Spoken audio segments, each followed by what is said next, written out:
জাতীয় পর্যায়ে গৌরবোজ্জ্বল ও কৃতিত্বপূর্ণ অবদানের স্বীকৃতিস্বরূপ দেশের ১৫ বিশিষ্ট ব্যক্তি ও ৫ প্রতিষ্ঠানকে স্বাধীনতা পদক ২০২৬ তুলে দিয়েছেন প্রধানমন্ত্রী তারেক রহমান। রাজধানীর ওসমানী স্মৃতি মিলনায়তনে এই পদক তুলে দেন তিনি। এ সময় তিনি বলেন, পদকপ্রাপ্তদের অবদান দেশের পাশাপাশি বিশ্ব দরবারেও সমাদৃত হবে। পথ মত ভিন্ন হলেও যেন তা শত্রুতায় রূপ না নেয়, সেই পরামর্শ দিয়ে ঐক্যবদ্ধ থাকার আহ্বানও জানান প্রধানমন্ত্রী। আমাদের পথ মত ভিন্ন হতে পারে, আমাদের মধ্যে বিভিন্ন ইস্যুতে বিতর্ক বিরোধ থাকতে পারে, তবে আমাদের মধ্যেকার বিতর্ক বিরোধ যেন শত্রুতায় রূপ না নেয়।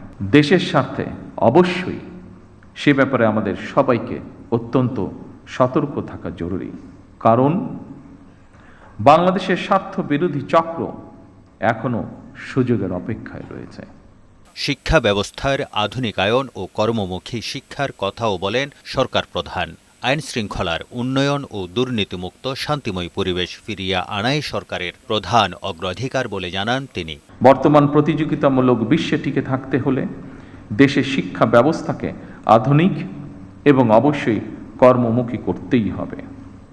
শিক্ষা ব্যবস্থাকে বাস্তবমুখী করার কাজটিও আমরা শুরু করেছি। আমরা দলীয় ইশতেহারে এবং স্বাক্ষরিত জুলাই সনদের প্রতিটি দফা, প্রতিটি অঙ্গীকার অক্ষরে অক্ষরে পালন করব ইনশাআল্লাহ। বৈশ্বিক যুদ্ধ পরিস্থিতিতে সব দেশে জ্বালানির দাম বাড়লেও দেশে বৃদ্ধি করা হয়নি বলে জানান প্রধানমন্ত্রী। বিচলিত না হয়ে পরিমিত ব্যবহারের পরামর্শ দেন তিনি। বৈশ্বিক যুদ্ধ পরিস্থিতির মধ্যেও আমরা সবকিছু চেষ্টা করছি স্বাভাবিক রাখার। বিশ্বের সকল দেশে তেল ডিজেলের দাম বাড়ানো হলেও আমরা জনদুর্ভোগের কথা বিবেচনা করে এখন পর্যন্ত এই সিদ্ধান্তটি নেইনি। আমি আশ্বস্ত করতে চাই, জনগণের বিচলিত হওয়ার কোনো কারণ নেই।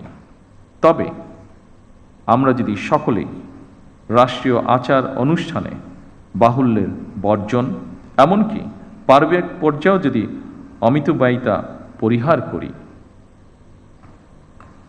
তার জন্য আমি দেশের সকল মানুষকে অনুরোধ জানাচ্ছি। এবছর স্বাধীনতা, গণতন্ত্র, নারী শিক্ষা সহ দেশ গঠনে অনন্য ভূমিকার জন্য প্রয়াত সাবেক প্রধানমন্ত্রী বেগম খালেদা জিয়াকে স্বাধীনতা পুরস্কারে ভূষিত করা হয়। তার পক্ষে তার নাতনি জাইমা রহমান প্রধানমন্ত্রীর হাত থেকে পুরস্কার গ্রহণ করেন।